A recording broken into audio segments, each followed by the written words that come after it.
Hey guys, I'm Urizi. This story is all about what if Naruto created a criminal organization. When Naruto Uzumaki's dream of becoming Hokage is seemingly stolen from him, he discovers a new path. One even more difficult and harder to reach. With a family of his own making, he will take the world by storm, showing them that rogues and outcasts of the world can stand at the top. Before we proceed with the story, please like and subscribe to this channel if you liked the video, and don't forget to check the description for the other works of the author if you liked the story. Let's start. Chapter 13, Frequent Encounters. 15 seconds, Naruto spoke aloud, letting out an audible grunt. He was straining his chakra as his palm pressed firmly into the ground. He was having a hard time with this exercise. In the past week he had managed to shave 5 seconds off the time it took to sink into the ground. Once his ankles had submerged past ground level, he stood up and walked over to another level area. This had been the last exercise his sensei right before they held that stupid concert.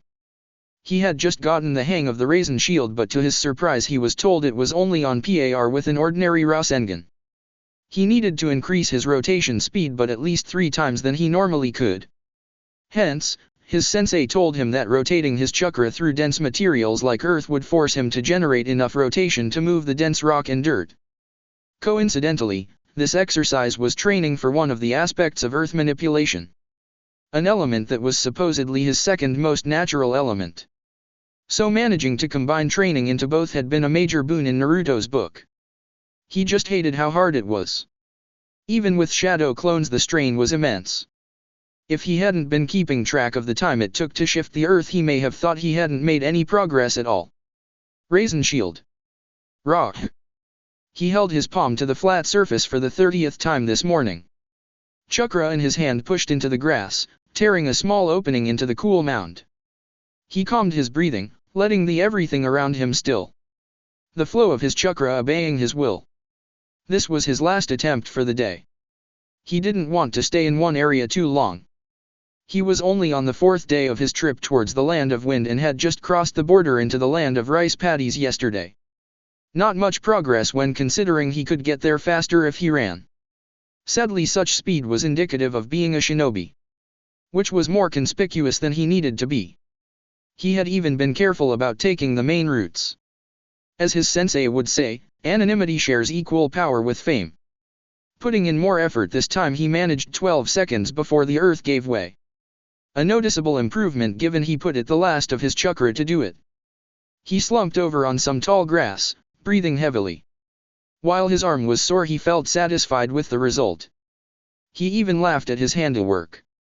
The field was littered with sunken craters but would probably grow over with flowers or small ponds if there was enough rain. Not that there was anyone who would see it this far into the wilderness. Perhaps some animals would enjoy, the boy mused. He sat up, clasping his hands together, taking in a deep breath. It was nearing mid-morning. After doing his meditation exercises he would continue on. He didn't know how long it would take to get to his sensei's hideout, but as he had learned, enjoying the journey meant more experience. From his viewing landing, Orochimaru watched as Sasuke combated several of his test subjects. It was merely a formality to the child, who seemed to think proximity and training meant roughly the same thing. Clearly the child still had issues, ones he had prey upon of course, but it didn't mean it was all tolerable. It seemed his loss to the Nine Tails had left him in a perpetual state of obsession. Much worse than it had been before. Pushing him to train until he physically couldn't. Relying on Kabuto's medical ninjutsu to heal. Not that he minded at the moment. The boy was young and basically a rough gemstone. Soon he would become a viable weapon to use against any who would threaten him. Then a vessel for him to acquire the secrets of chakra and jutsu. Coo. The thought was so tantalizing to him. Contemplating what he would do once he had them brought a sense of euphoria to him. Chidori. Sasuke's jutsu shot out a meter from his hand, piercing through an unremarkable subject, whose name he couldn't recall, that managed to survive his curse mark. Ah!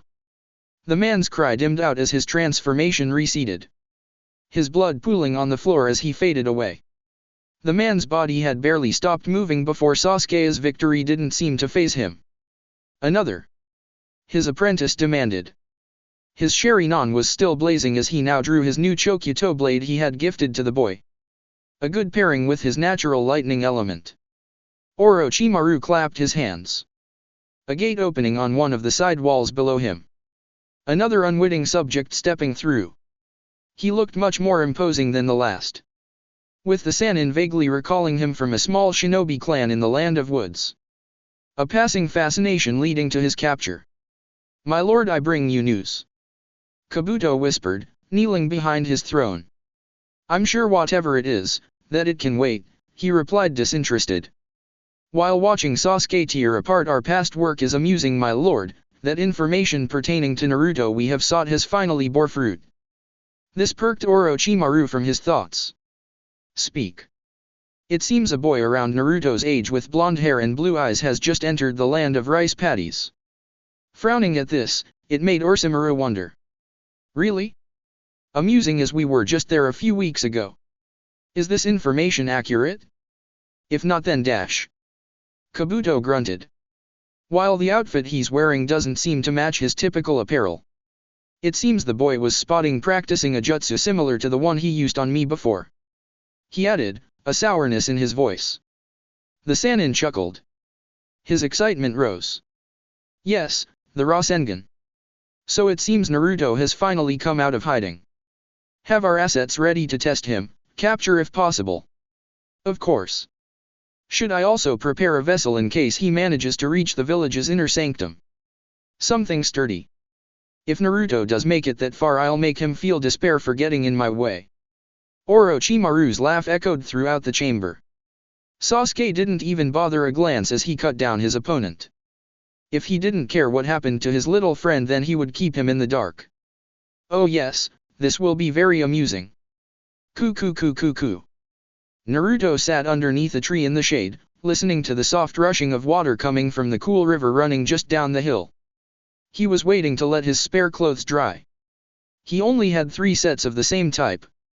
All made of the special spider silk his sensei had custom made for him. There were still parts of him that preferred shinobi undershirts, shuriken pouches, and sandals, but he couldn't deny his growing appeal towards them. He checked his bag once more. There were a few days of dry food with him plus enough money to last him 3 months. His sensei never mentioned what was in the hideout, so he was questioning the potential food and water situation. It was said, but from what he had found out about the area before he left Nagoya, was that it was primarily a desert area. How anything could survive in that area was puzzling.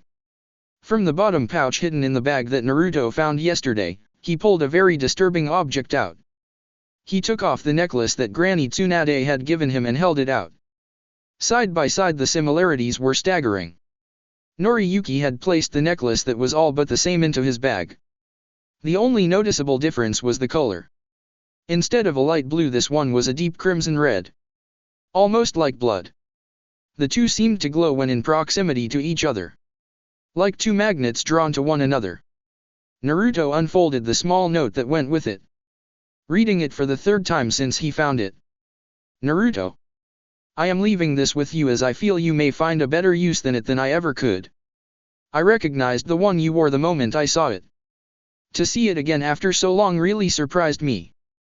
The only time Hashirama ever won a bet was when I gambled it away as it caught his eye. It was a gemstone found deep in the underground caverns within the Land of Wind. I leave this to you as a symbol of your promise to live a fulfilled life and as a token of my support for all your endeavors.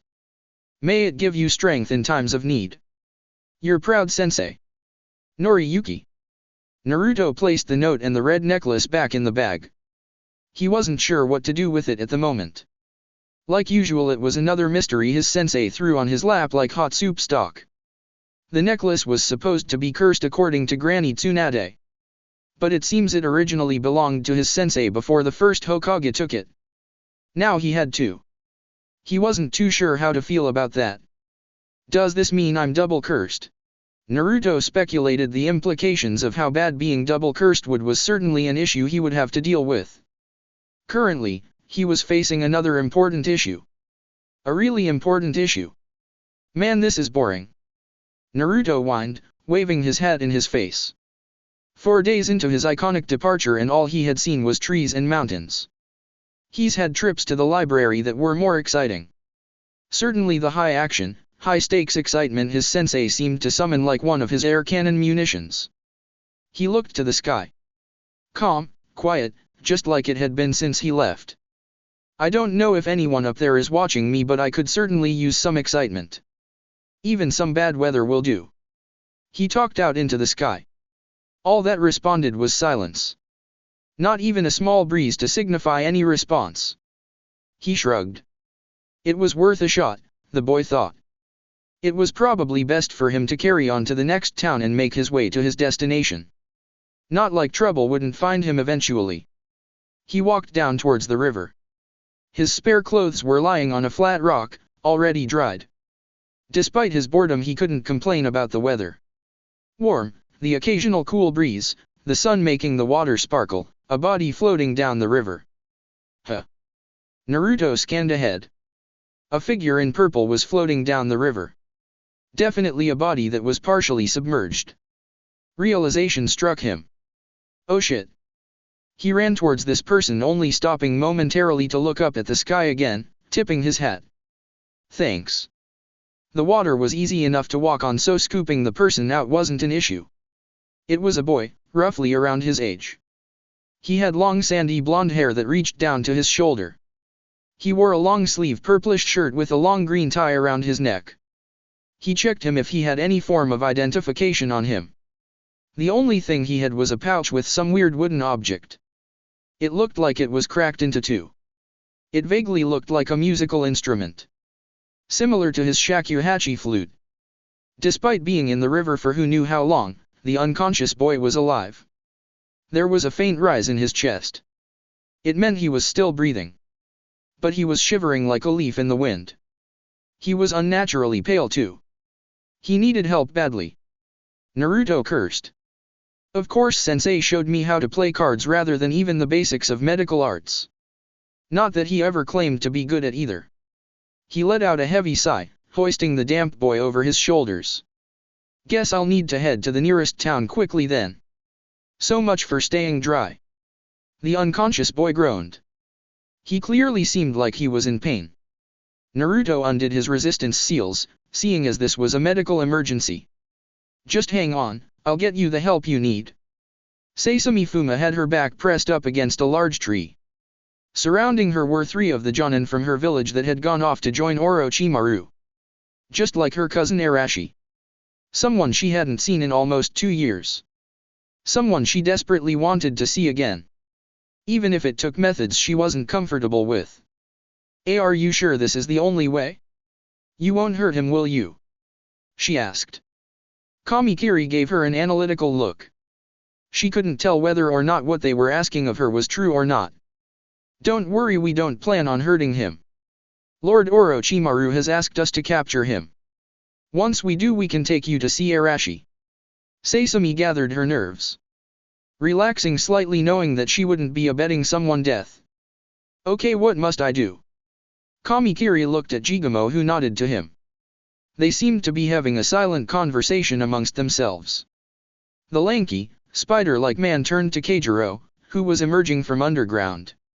Well, Keijiro? Is the target in sight? The disguised woman, wearing the visage of a grotesque hunchbacked man, gave a dutiful nod. He is approaching on the main road at a quick pace. He will be here any moment. She spoke gruffly with her masked voice. Good, Kamikiri smirked.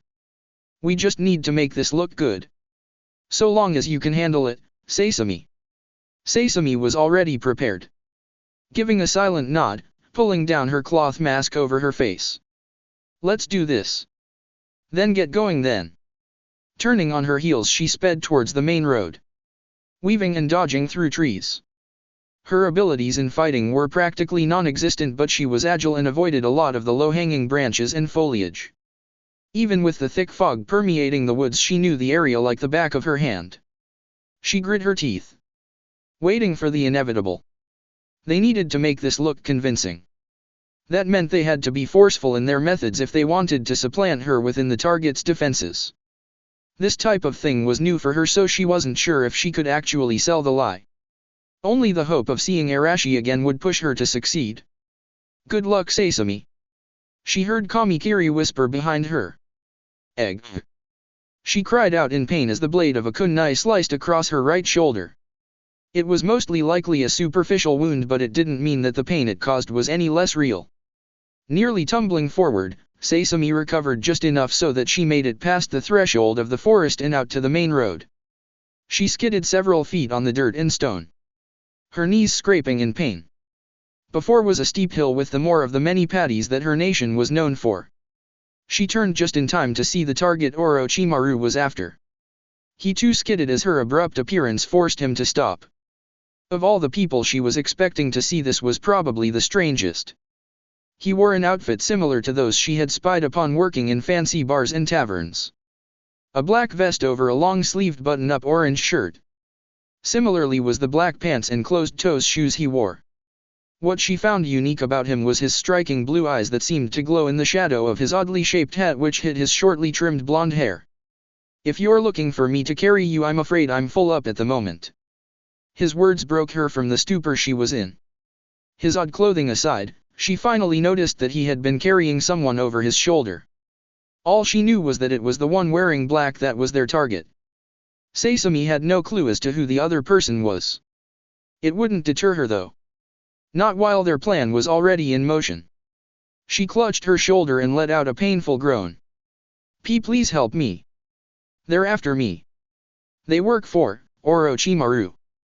The boy's eyes narrowed. His casual demeanor changed instantly. His eyes shifted to the forest just as kunai rained down around him. Sesame heard him let out a groan. "That's the last time I tell God I'm bored," he muttered as he brought his hands together to form a seal. 2 copies of him emerged out of smoke. Clones most likely. He gestured to both of them. "One of you, take care of guests, and the other, protect our masked friend here." The 2 copies nodded. Before she could blink, one of the clones stood in front of her. It was only moments later Kamikiri jumped out, his giant scissor blade ready to snap the clone into 2. "Arg!" Kamikiri cried out as he was blasted into the sky. Sesame stared wide-eyed as she had been sure the blade hit the boy. Instead she saw him underneath Kamikiri throwing his fist up towards her clansman's jaw.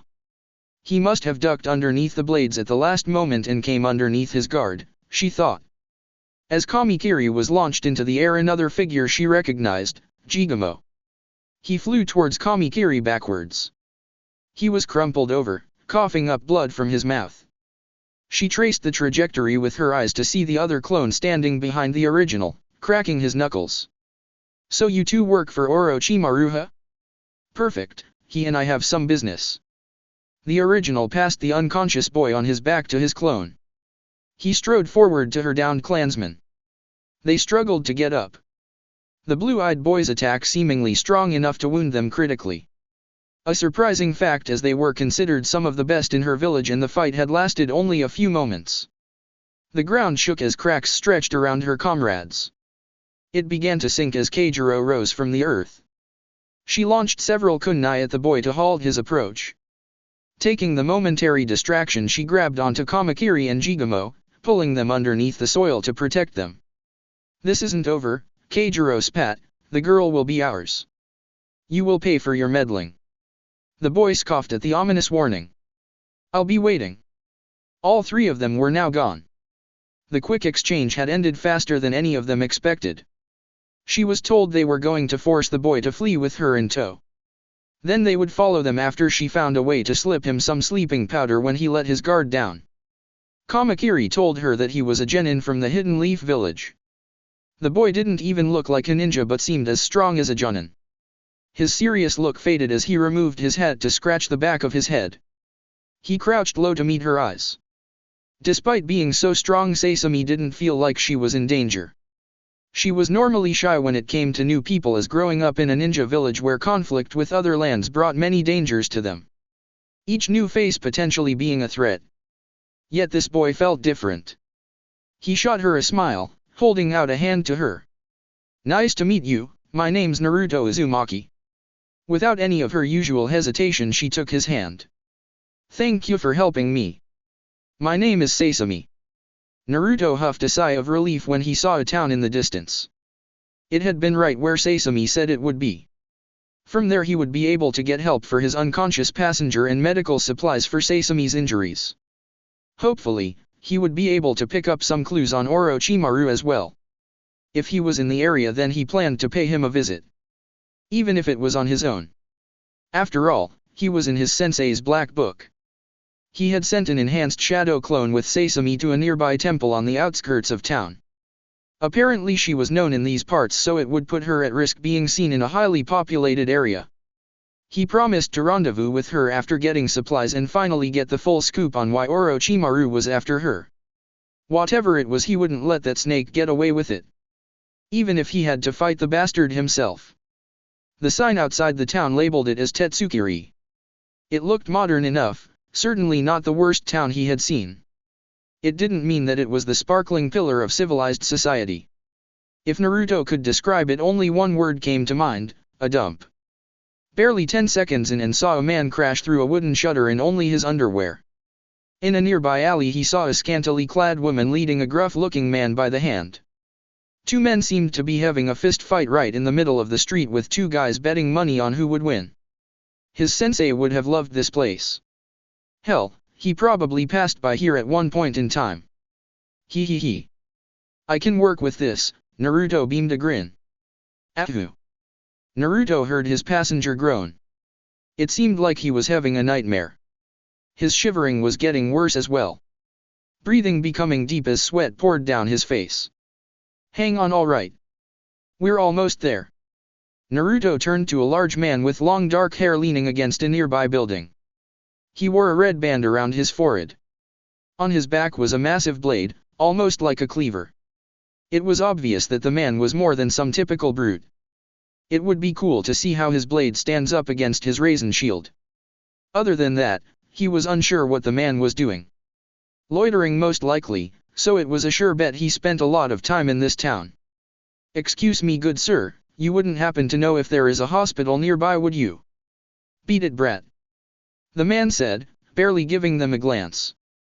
Naruto sighed. He knew this type well enough. Pulling a 5,000 ryo bill from his pocket, he held it up to the man. Tell me where I can find a hospital and your next round of drinks are on me. This got the man's attention. He snapped the bill from his hand before hooking his thumb.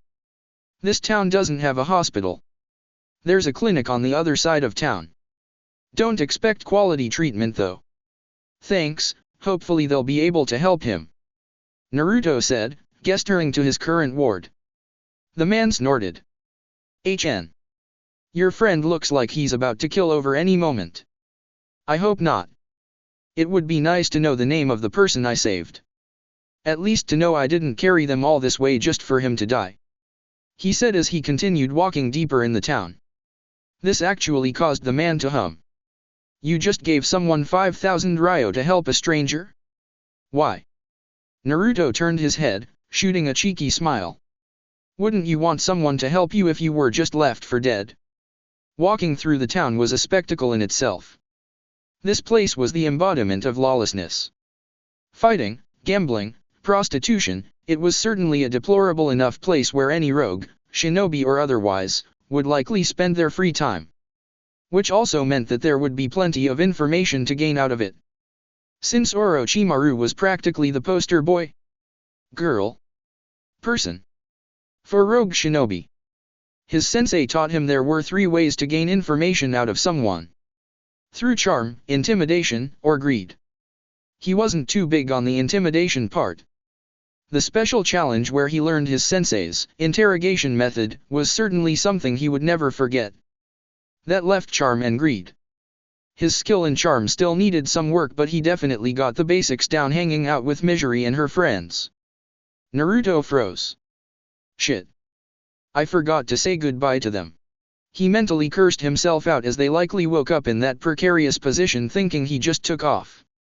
Without knowing it, he had pulled a Noriyuki on them. Nothing I can do about it now, Naruto sulked. On the edge of the small walled complex was a building, barely bigger than a large food stand. The sign on top said C&C on it. With the L and I too faded to read. It certainly had seen better days. He slid the door open to a haze of smoke. The place smelled like cigarettes. Inside was only a single room, with only white sheets dividing the beds and reception. The place looked empty save for a single old man sitting in a chair. He was the one smoking as he read through a newspaper, his gray-white coat being his only indicator that he was a doctor rather than the barkeeper he looked like. Naruto could only guess his age, somewhere between extremely old and ancient. "Excuse me, but I have someone here who needs medical attention." The man flipped through his paper, not responding to his request. "Seriously? Does no one in this town do anything unless I wave money in their face?" He grunted in frustration. When in doubt, there were means of getting people to act. Guilt being a good one. "Please, if you don't do something he may die. By the looks of him he's not even old enough to shave. I'm sure you know the value of living a long life," Naruto pleaded. The man snapped his paper down, giving Naruto a stink eye, probably for that age comment. "Set him down on a bed, any will do." The old doctor grunted, standing up from his chair. "Can't get a moment's peace without some young punk hurting himself," he muttered. Naruto did as instructed, laying him gently on one of the free beds. The doctor came over to inspect him, still taking a drag on his cigarette. Something even Naruto knew wasn't typical medical decorum. "He has a fever," the doctor summed up, laying the back of his bony hand in the boy's forehead. "Can you help him?" "Depends, it will be costly. Medicine, round-the-clock care. Very pricey." The doctor smiled. "Plus he will take up valuable space. Could take days before his fever breaks. That will cost extra." Naruto scanned the beds to see they were the only ones here. He quickly caught on to the doctor's game and why there was no one here. He ripped off his patients. Not surprising given the inhabitants of the town. Not that he could do anything about it. "Fine, I'll pay for it. So long as he gets better. That's all I care about." Naruto pulled out a sizable stack of bills from his bag. If he wasn't half sure this was the money he and his sensei stole from those lightning nobles, he would be throwing a fit at such predatory practices. The doctor beamed a smile. "Ho ho ho, he's lucky to have a generous friend like you." Naruto shrugged. "I honestly don't know who he is. Found him drifting downriver, barely breathing and cold as ice. Ran half a day to bring him here. I don't know if I'll be in the area for that long. If I left some money with him, could you ensure he gets it?" He gave the doctor a serious glance at that last part. He didn't want a single ryo to be squandered by this money-grubbing geezer. The doctor frowned. "I'm surprised you would go so far for a stranger. Even young as you both are, I can tell you know the world isn't that kind." Naruto puffed out his chest. "My sensei taught me that just because we live on the outskirts of society doesn't give us the right to act worse than those who care more about money than human beings. Empathy is our strongest weapon. I don't know who he is, but I know if our roles were reversed I would wish for the same treatment." He spoke this lesson with conviction as he had seen firsthand just how powerful such actions were. The doctor seemed to frown at such words, even going as far as to scoff and shake his head at Naruto's words. He held out his hand. "Keep your money. Taking it from you would only bring bad luck. Seems like you're the only one I met in a long time who knows what being human means." Naruto gave a small bow. "Thank you for your generosity. However, could I buy some medical supplies from you? I have another person I met who was injured by a blade. For their safety they are hiding outside of town as their attackers may return." The doctor opened up his cabinet, pulling out a white, metal box. He held it out to him. "Seems like you're the type of fool who helps everyone he meets, huh? Here, take it. You'll probably need it more than anyone in this town." Naruto placed the box in his bag. He placed 2 small piles of bills on the side table. "For the medicine and for, well, whatever his name is when he gets better. Tell him to stay away from large bodies of water, will you? I doubt I'll be around to save him again from drowning." "Ho. I'll let him know, youngster." Naruto tipped his hat to the man before walking out. He gave his rescuee a quick pat on the shoulder. "Get better soon." With that finally done, he was now able to return to Sasami and find out what Orochimaru had been doing in this land. "Oh Jiraiya, you must have been so scared." The brunette, whose name he couldn't quite remember, cooed. She traced his dainty fingers on his shoulder. A sensation that made his chest swell with excitement, along with a few other places. She had mesmerizing green eyes, yet he couldn't help but gaze 1 foot lower. Ha ha ha ha. Scared. Please, nothing scares the great Jiraiya. It didn't matter when there were 100 enemies surrounding me. With one attack I was able to send their leader flying through the air. No one even saw me move. The rest ran in fear. Now every time I go to the land of woods, even the authorities bow their heads. Jiraiya was recalling one such event that was, loosely based on such an encounter. But partially true still made the ladies swoon. Oh?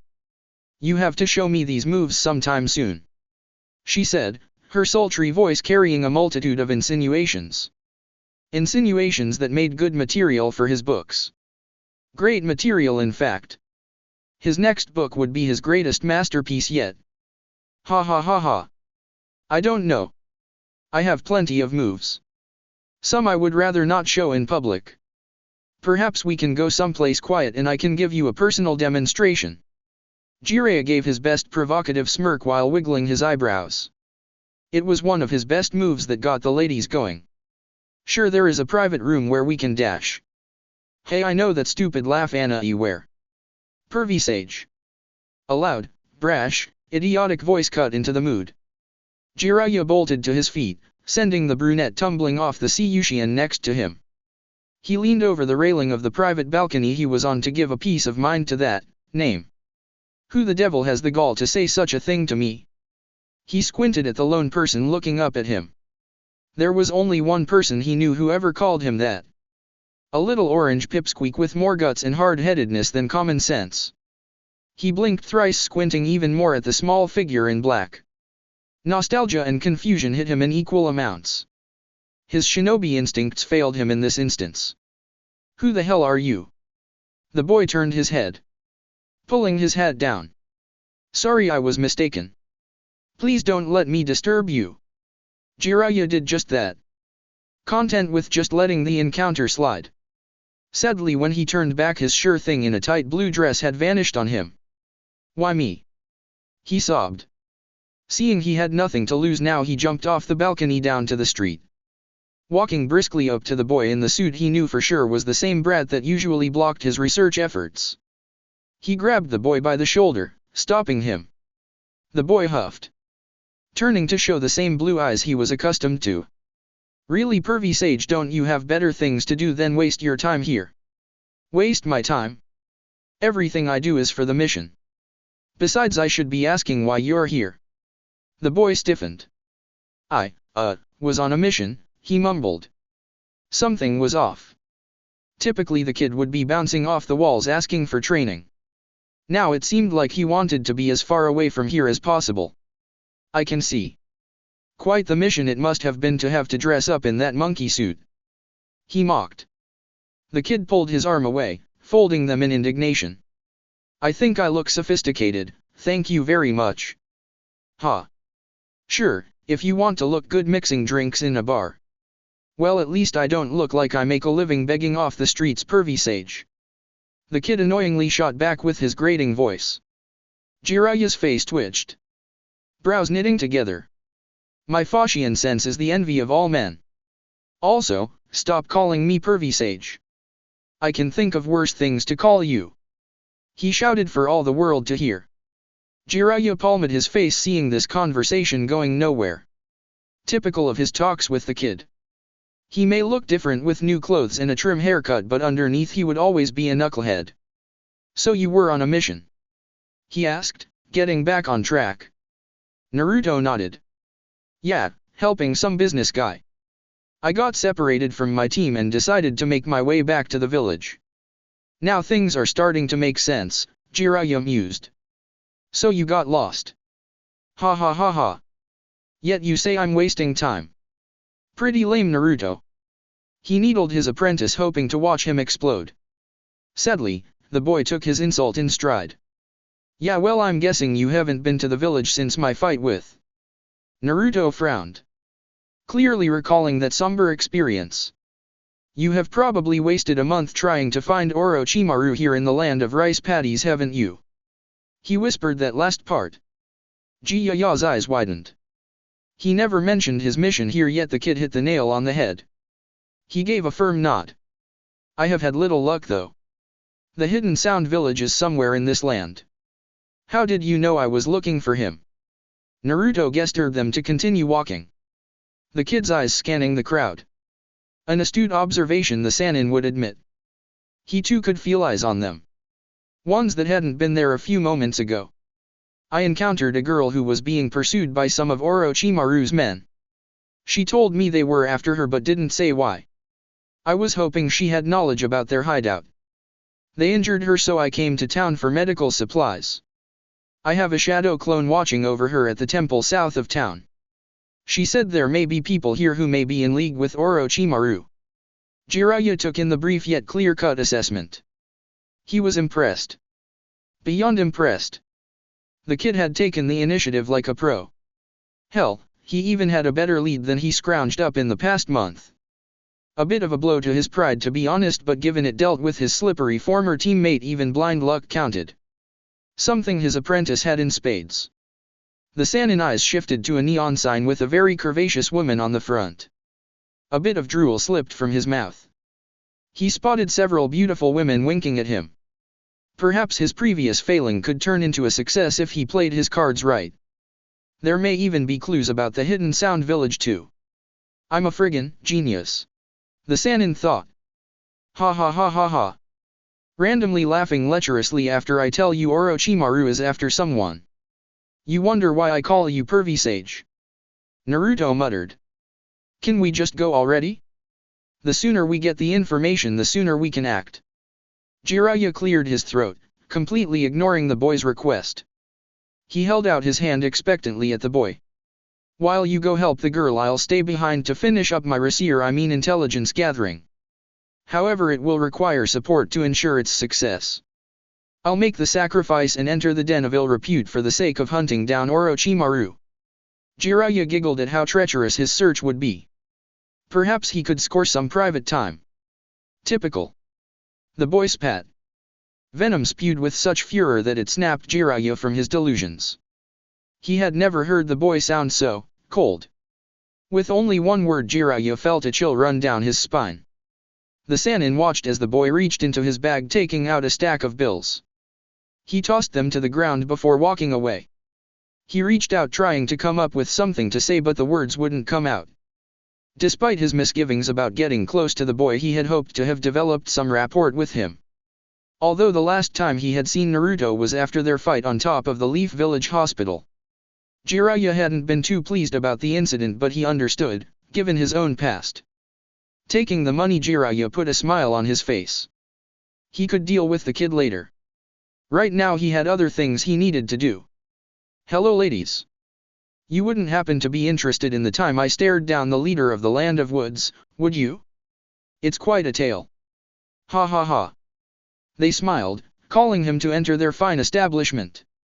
It was dark inside with soft candlelight at every booth that worked to his advantage. There were several other patrons in already, but by his tavern math the hostess to customer ratio was in his favor. Especially a lot of the cute ones. He saw one mousy blonde walking over to an empty booth. A prime target for information. He sauntered over towards her. Ready to get this party started. Hey there, I'm Dash. My name is Naruto Uzumaki, may have the pleasure of learning yours, Nei-chan. Jiraiya froze as the woman hadn't actually been sitting alone.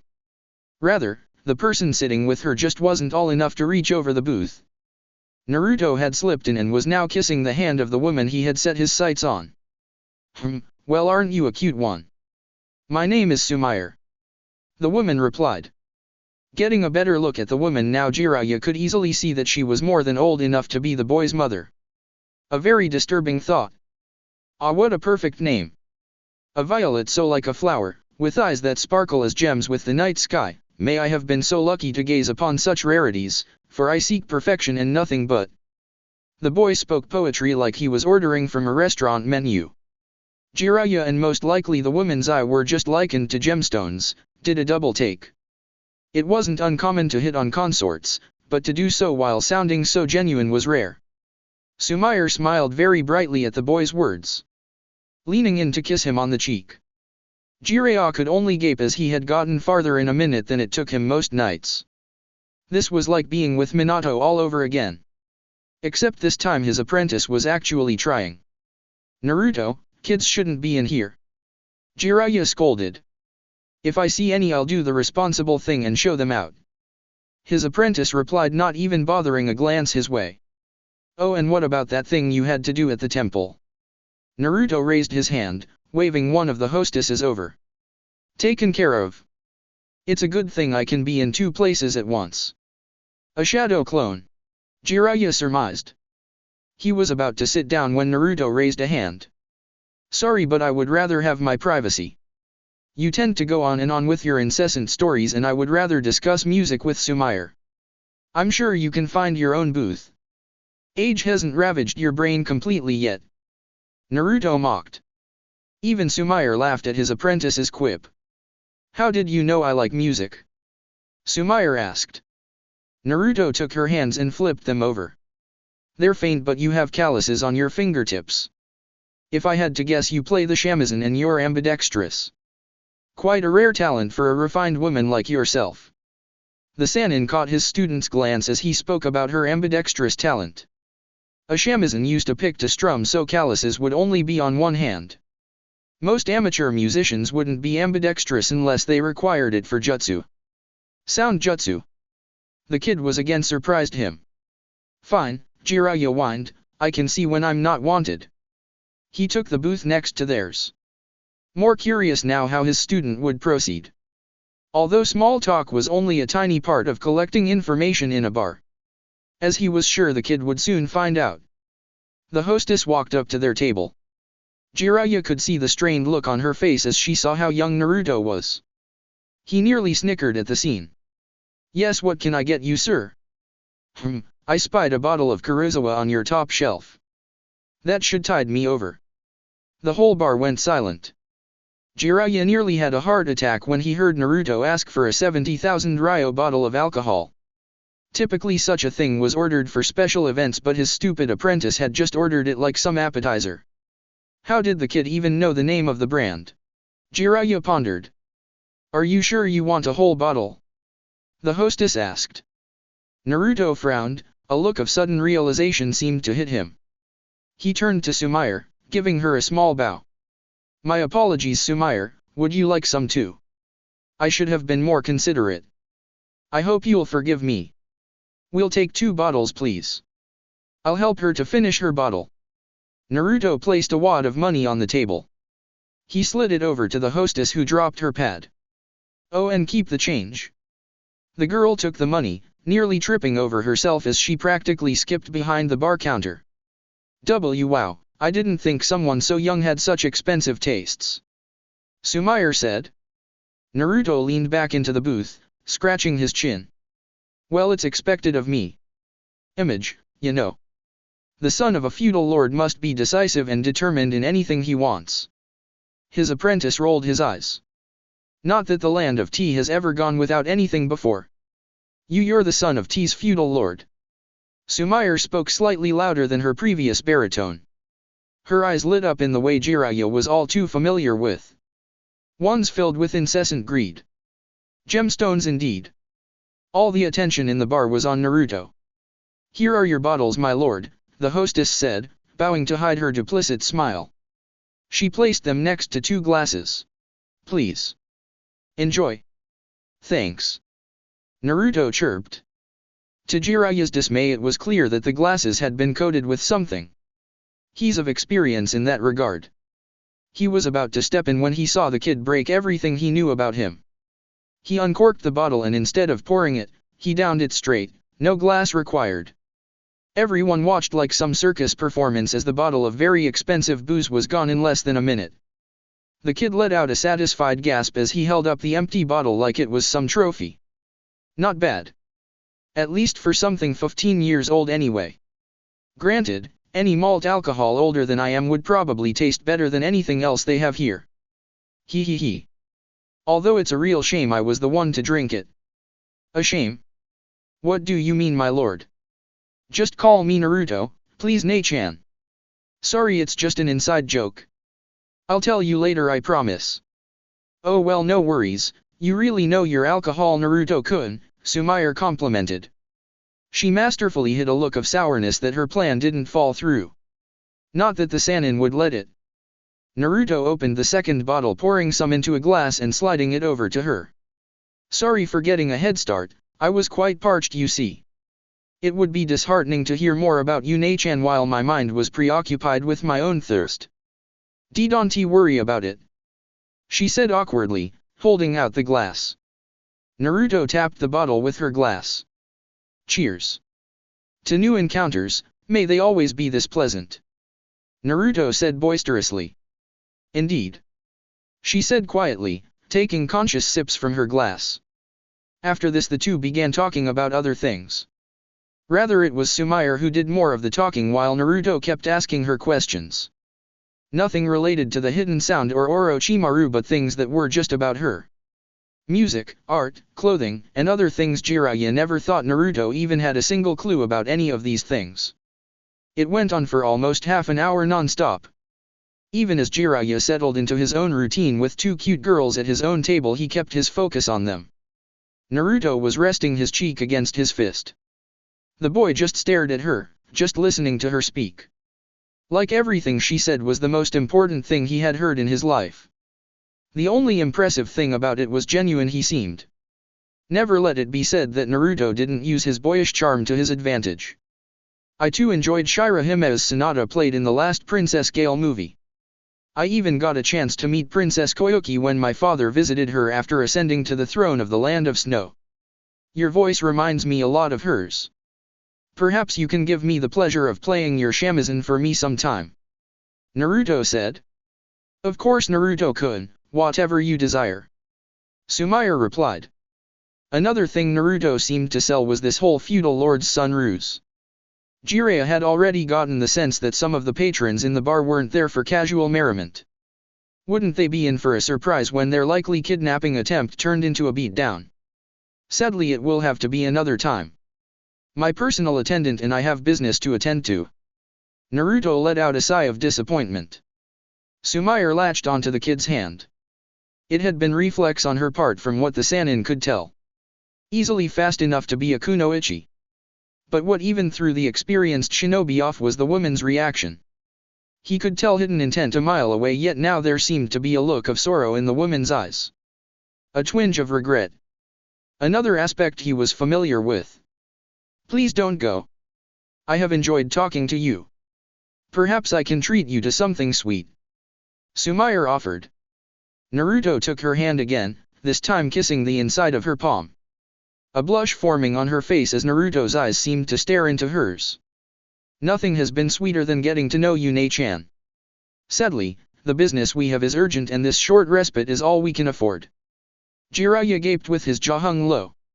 It's like a scene right out of his make-out tactics, he mentally screamed. Then perhaps I can provide you with information then.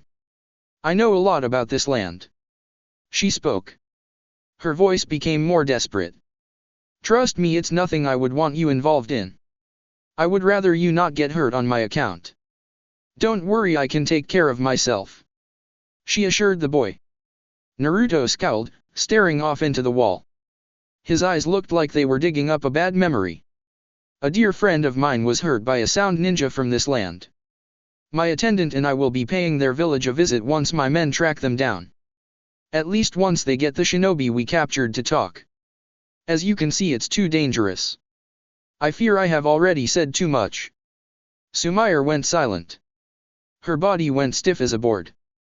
The bombshell his apprentice dropped seemed to send the whole room for a spin. Jiraiya stood up now.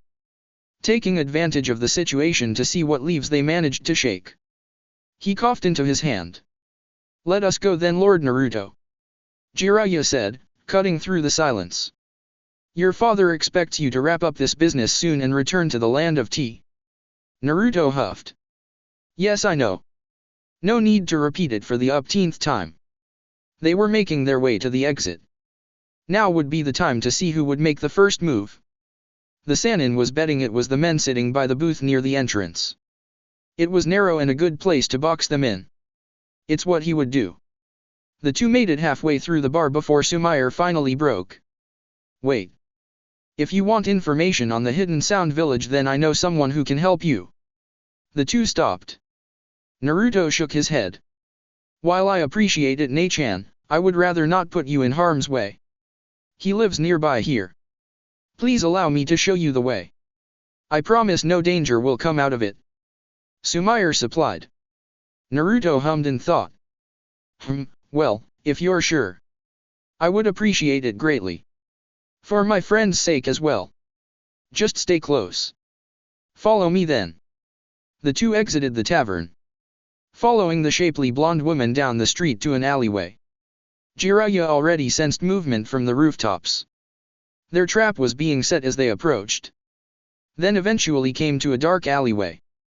A wooden door that was easily a fake was nailed to the other side. A dead end with no way to get out. Unless they were ninja, of course. It's through here. The door at the end. The man there has information on the hidden sound. Sumire informed them. You have our thanks, Ne-chan. We'll take it from here. Naruto gave a small bow before striding forward with him in tow. Thunk, thunk, thunk, thunk, thunk, thunk. Large wooden panels slid down a track built into the building's sides, effectively making a barricade. They had sprung the trap. Now was the time to put these fools in their place. The Sannin placed a hand on his apprentice's shoulder. Good job, Naruto, but it's best if you leave the rest to me. Things are about to get rough. Naruto shoved his hand off him though. No. Stay out of this. It's personal. Jiraiya blinked. His apprentice snapping at him again was surprising. The kid acted like the charming prince so well just moments ago and now looked like he was about to go on a killing spree. Somehow his suit making him look all that more dangerous. Men surrounded them on all sides. Each perched on the rooftops, knocking an arrow into their bows. They were training on them and looked ready to let them loose at a moment's notice. A giant man with a massive cleaver blade stood out from the rest. Next to him was a somber-looking Sumire. Clearly she was having second thoughts about all this after getting charmed by Naruto. The big man stared at Naruto, a smile stretching across his face. I'm surprised. To think the boy carrying a stranger through town was the son of a lord. Although, I suppose a kid your age wouldn't dress like you do or hand money away so easily if you weren't from such a noble upbringing. Naruto shrugged.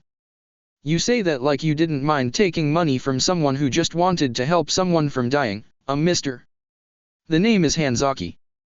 We are shinobi of these lands who have been reduced to thievery as of late. Although it seems like our luck has turned. I'm sure the land of T's feudal lord would pay handsomely to have his son returned to him. Nothing personal against you, young lord. None taken. The economy isn't what it used to be. A lot of people are getting fired. Something I know all too well. Naruto joked. Hanzaki laughed. Well, it's good to see you have a sense of humor about this. Let me make this simple, stand down now or your attendant gets skewed. I know you're not the type to let others suffer. Naruto, Jiraiya warned, this isn't the time to screw around with these guys. These guys don't look like the reserved types either. Naruto only scoffed. Says the master of screwing around. Besides, I'm just a shadow clone. It's you who'll get hit. His apprentice turned back to their enemies. Let's cut the crap, shall we? Personally, I know that none of you have any clue about where the Hidden Sound Village is or anything important about Orochimaru. They all went silent. Even Jiraiya was wondering how Naruto could just throw that out there so confidently. Some of the enemy ninja relaxed their bows in fear of the very mention of Orochimaru's name. A troubling sign. If any one of you knew anything reasonably important about that snake, he would have silenced you all for good. A testament to your naivete in this issue. No, I'm only here because of you, Hanzaki. Naruto took a step forward. He pointed at the stunned man. So here what's going to happen, you're going to attack me with that giant sword of yours. His student commanded. His request completely coming out of nowhere. What the hell are you talking about? None of this is making any sense. Just what the hell do you want with someone like Orochimaru? Hanzaki ranted. Although it seemed he reached for his blade anyway. The match will be simple. You win if you manage to hit me with your blade.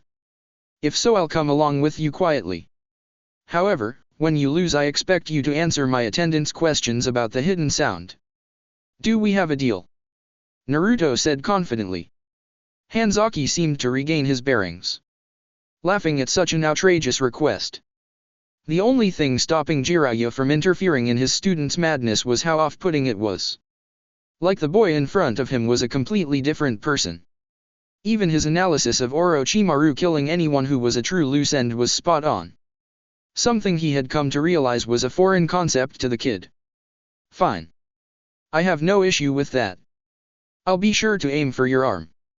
Can't have you dead before we get our money. Hee hee hee. Tell you what. I won't even move from this spot.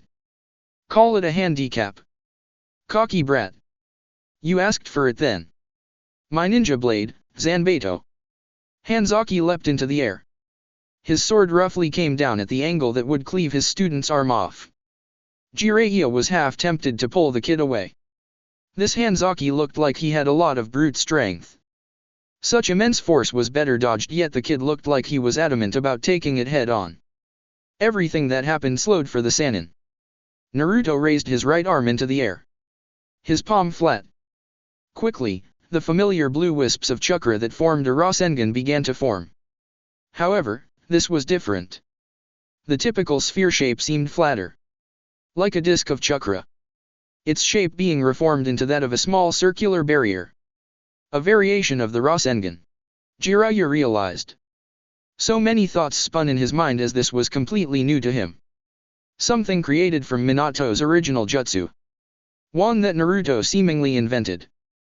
The blade impacted the shield in a flurry of light and sparks. It seemed like the blade was able to withstand this new variation. Momentum and size were not on Naruto's side though. He crouched low as Hanzaki's weight bared down on him. Both grunting, pushing more energy into their attacks. Not bad Hanzaki, but not good enough. Naruto placed his left hand under his right. Thrusting upwards, the disc of chakra began to grow larger. Big enough that the edges tore at the building's sides. Hanzaki's eyes widened in surprise and his blade shattered. The rotation and power of the chakra eating away his blade like brittle stone. Impossible. My Zanbato. Now. Giant Raisin Shield. With one last push, Hanzaki was launched into the air. Eyes rolling back after being slammed against the massive shield. He landed hard on the wooden barrier. His massive body snapping each board as he fell through. Their one-attack duel ending in Naruto's undisputed victory. Naruto's chakra receded. He let out a gasp of exhaustion, even rolling his shoulders. Damn, I didn't think I would have to go that far. Guess I still need to work on my basic technique. Naruto, what the hell was that? Jiraiya demanded. His thoughts were still going miles a second. A new jutsu, of course, the boy deadpanned. Obviously. Anyway, I'm out of chakra, so you can finish up here. He turned around, looking up towards Sumair, who was in shock about the whole situation.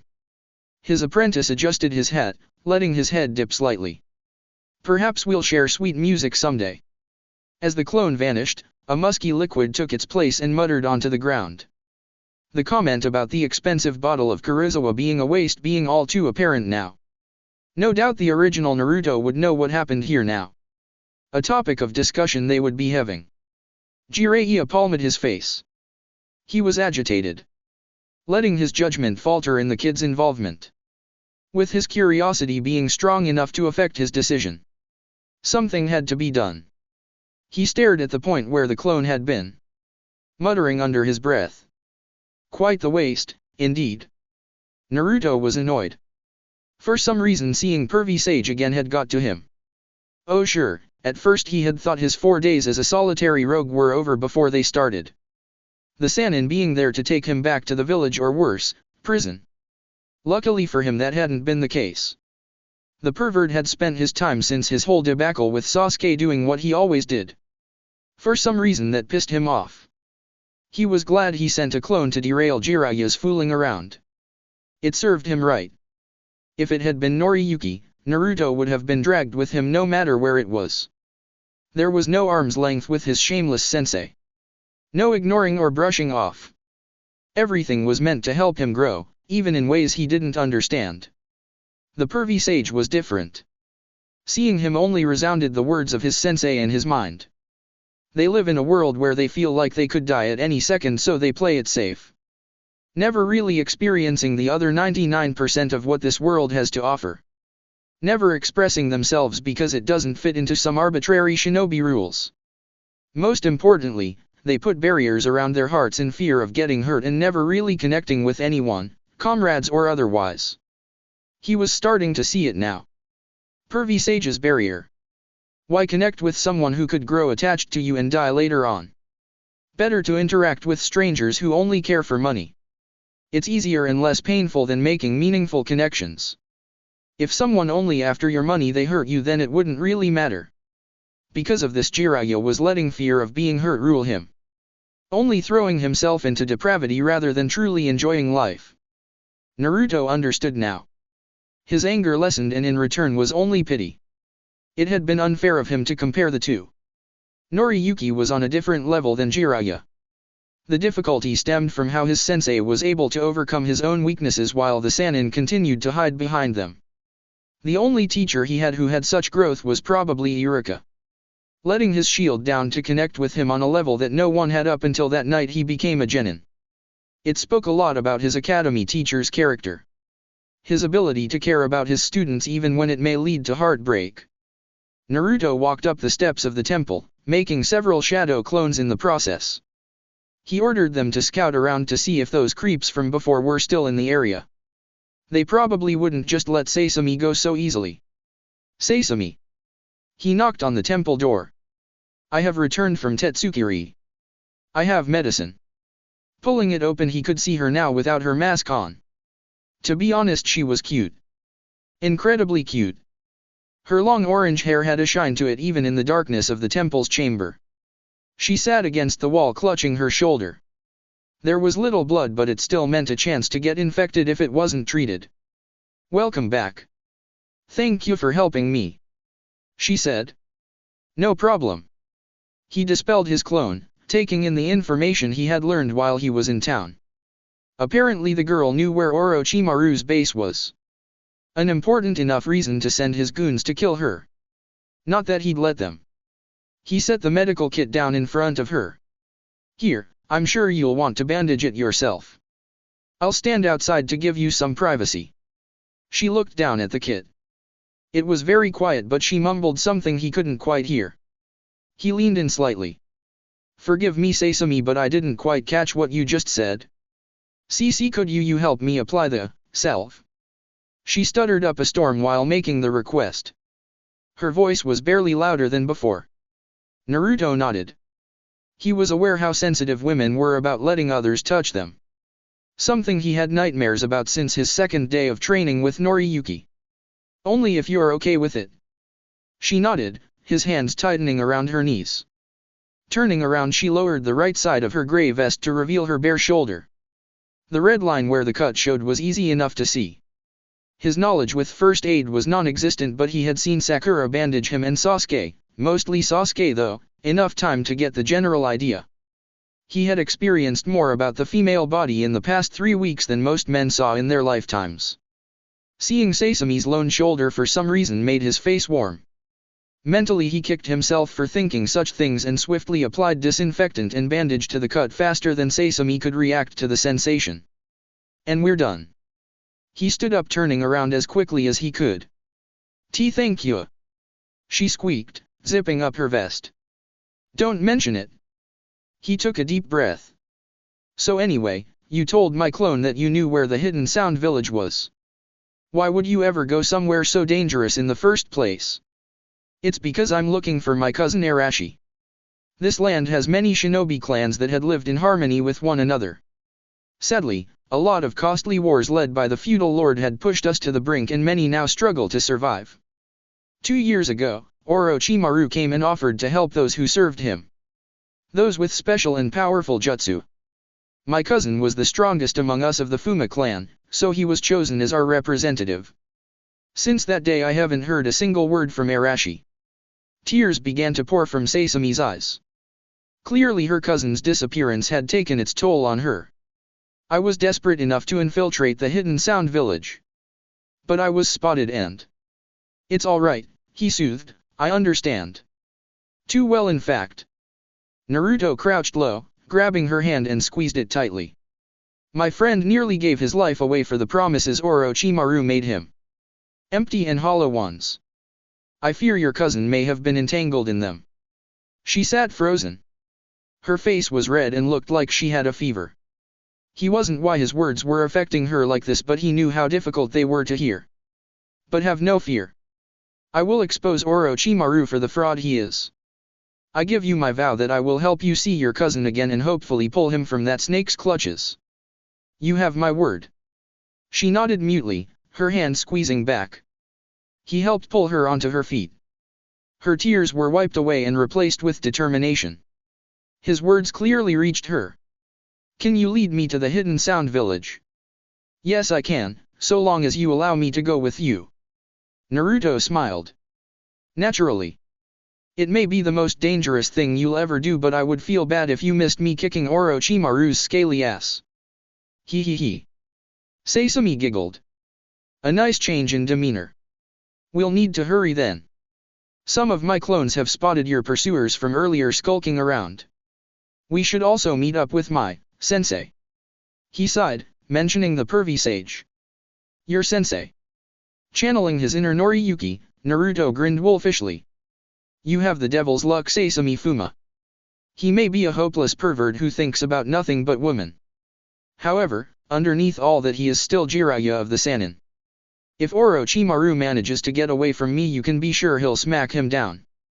Your sensei is Jiraiya of the Sannin. She gasped. Among others. He should be here any moment now. They walked down the steps to see said legendary pervert standing at the temple's entry post. He was staring at him with his arms folded. Clearly he had questions about what happened with his shadow clone showing off like that. Not every day you see a new jutsu that rivaled the Rasengan. Speak of the pervert. Did you finish up in town, pervy sage? Yes, he grumbled. His eyes shifted and quickly brightened at Sasami. Oh? Hello there. Who might you be? She took a half step behind Naruto, pinching the hem of his vest. Her name is Sasami. Orochimaru has her cousin, Arashi, under his thumb. She'll be going with us to the hidden sound village. Naruto explained. Jiraiya frowned. She can show us the way, but it's better that she go back to town. It's too dangerous for her to come. Naruto shrugged. Well, I already said I would bring her to watch me smack Orochimaru around. Besides, it's not like either knows what Arashi looks like. We may wind up hurting him by mistake.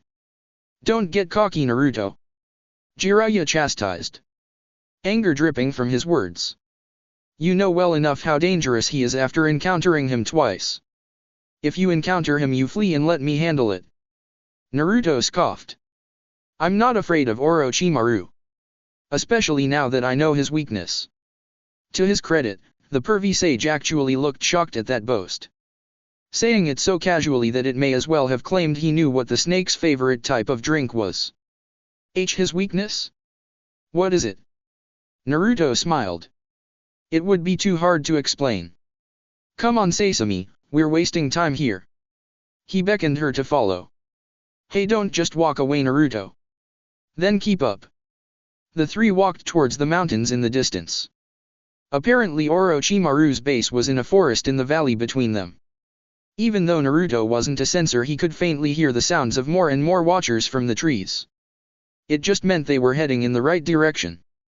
Sasami talked more about the land of rice paddies and the Fuma clan.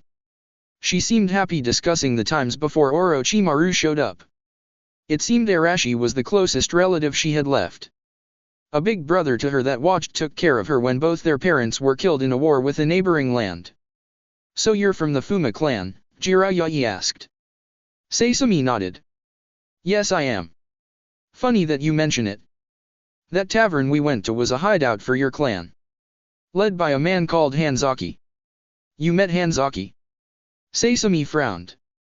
He and the rest of them are traitors who left the Fuma clan. Many have cut ties with him. Is that so? Jiraiya hummed. Yes, it was quite a pleasant stroll, all things considered. Well, except for his sensei pestering them with questions. Talking about the Fuma clan with Sasami was one thing. It was the perverts pesting about Naruto's new jutsu that got on his nerves. The man just couldn't take a hint. So Naruto, how about you show me that new jutsu now? We can take a small break before we get to the hidden sound. I'm curious how you came up with it. Jiraiya asked for the third time. Pass, Naruto muttered, we have more important things to do right now. The Sannin grunted. I am the master here and you're the student, Naruto. You're supposed to listen to my instructions, his whining echoed throughout the forest. If Noriyuki hadn't acted like he was Naruto's age, he would have called out pervy sage for complaining like a child. Naruto stopped, turning to face his teacher. A smile hidden under a calm face. He held out his hand, expectantly. Pay me. To his credit, his teacher actually caught on to the fact that he had made the same request to him while teaching him the Rasengan. By the Sannin's own standards, he had already been shown the technique up close. So it was up to him now to figure it out. Sadly, the pervert had a double standard. Sticking his thumb downwards at Naruto's ironic request. Pay you? Why the hell is it always money with you, kid? I only asked because I thought I could give you suggestions on how to improve it. Naruto sagged over. He was getting tired of this. Ugh. Fine, just stop yelling already. He held out his palm to his annoying teacher. He had already come up with a believable story of how he came with it. I took inspiration from Neji's palm rotation. How it looked similar to the Rasengan. Well, I decided I needed something defensive as well. As you can see. Chakra began to form, the blue disc covering his hand. Jiraiya leaned in to observe it. Impressive. Taking the idea from the Hyuga clan, huh? Pretty ingenious. The focus is more on rotation by the looks of it. The edges spin faster than the center point, but the chakra in the middle has more density than the edges. A good means to balance out its weaknesses. Best of all, it's not too different from the Rasengan itself. Spreading it out provides more surface area to block.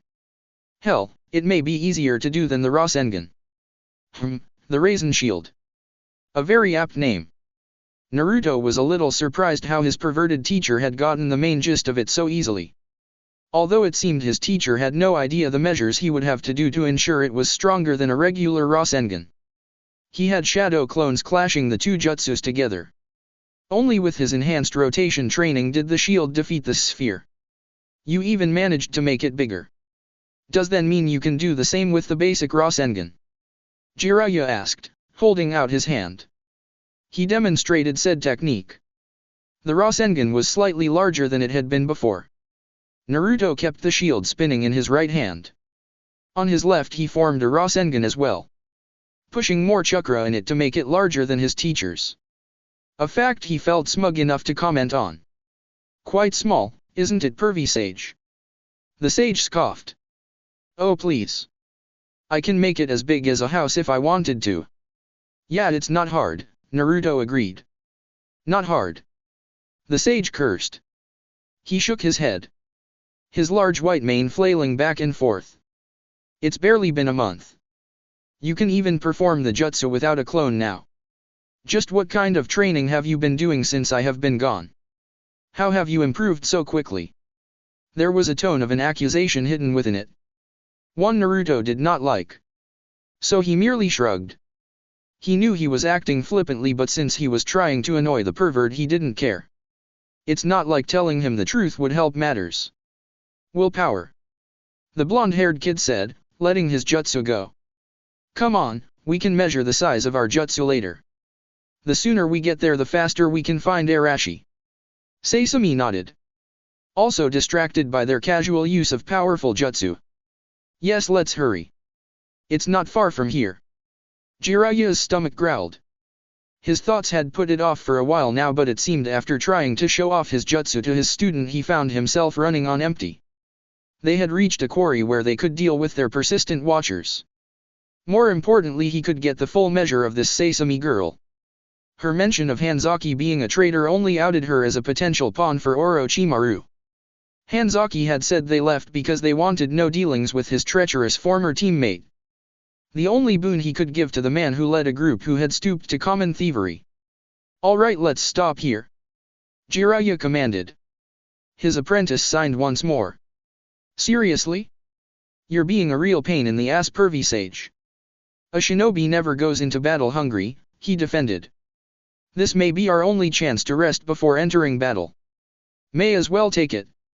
Besides, Sumire made us food to apologize for her deception. It would make her feel bad if we didn't eat it." A smirk emerged on his face as his barbing actually forced the kid to give in.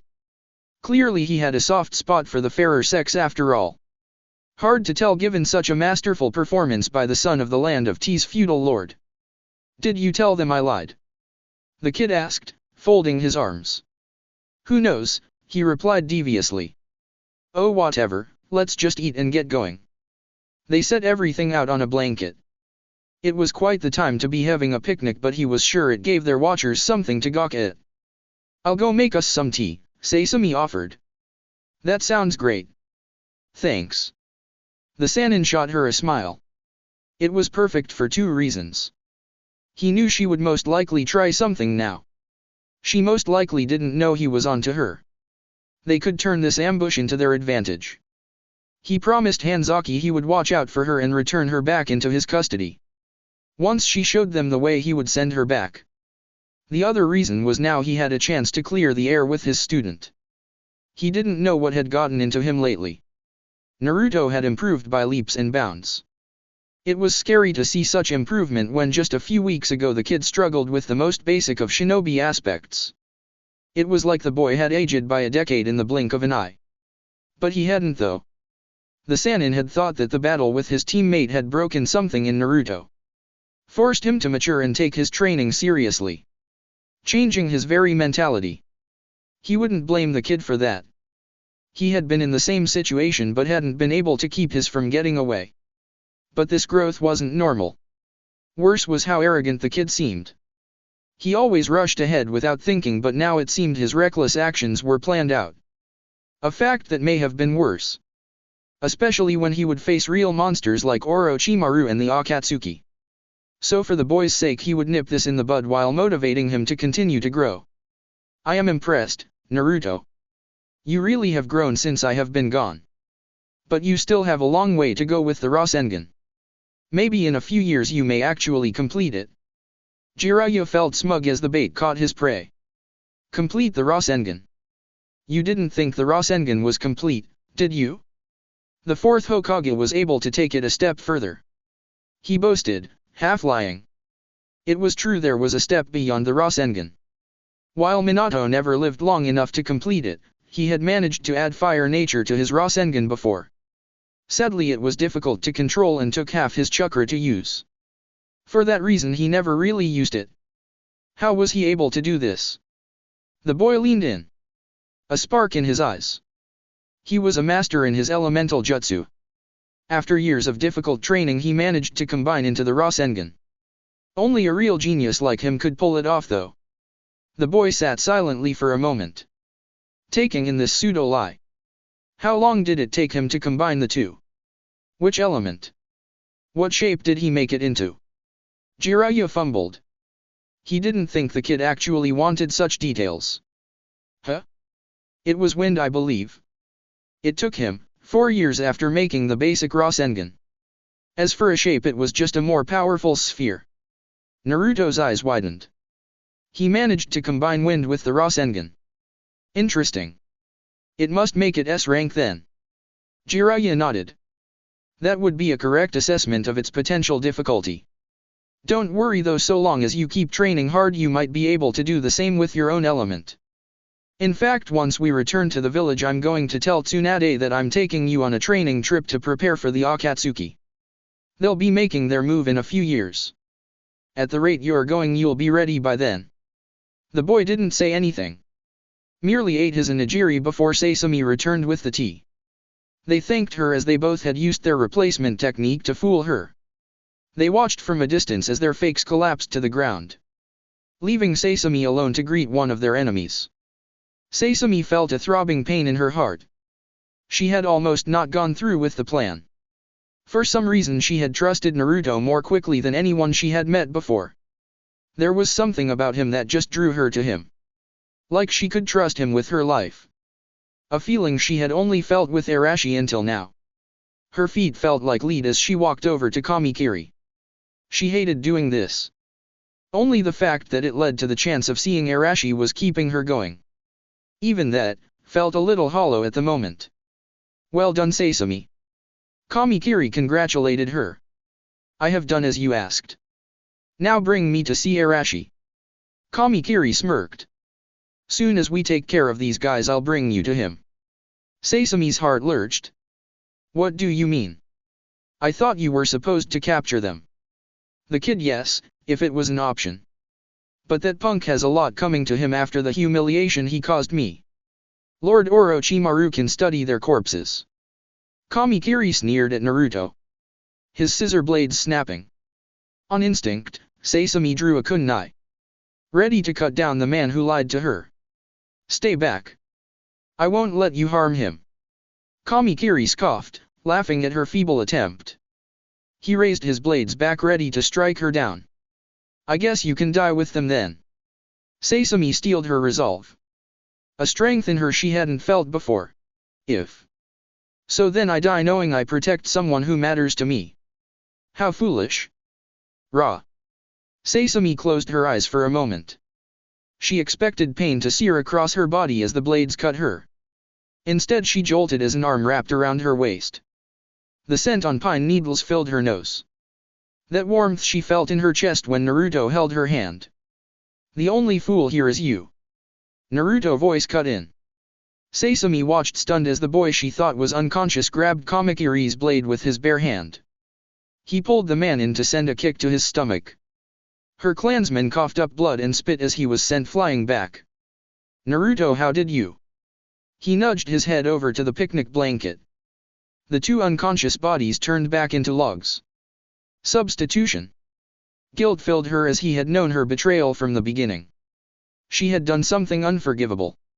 Naruto, I'm sorry. She pulled her kunai to her throat. Only this would make things right. It's me who should be apologizing to you, Sesame-chan. He said, cupping her cheek with his hand. Her body froze. That strange feeling filling her chest again. Why? She sobbed. For not understanding the pain you were going through. He stated boldly. She didn't understand what that meant. How could he understand something that she never told him about? He felt his hand grab her kunai. He twirled it in his fingers. Don't be so hasty. The only people who deserve retribution are those who prey on the emotions of others. He pointed her kunai to Kamikiri. Jigamo flickered behind him to help him up. Her eyes widened further when more and more sound shinobi poured into the quarry. There were over 100 of them with weapons drawn. It seemed Lord Orochimaru wasn't taking any chances with Naruto and Lord Jiraiya. Allow me to use your weapon in your stead. With it I'll help you find your cousin and teach these fools the error of their actions. Sesame was dumbfounded. The determination in his deep blue eyes. The strength his presence exuberated. His kindness in forgiving her transgression so easily. All she could do was latch onto him like a lifeline. Her tears uncontrollable at this point. Please help me, Naruto-kun. He stroked her hair gently. He. Just watch, Sesame-chan. You're about to witness how far I've progressed. That's it for part 7. Thank you for watching and see you on the next video.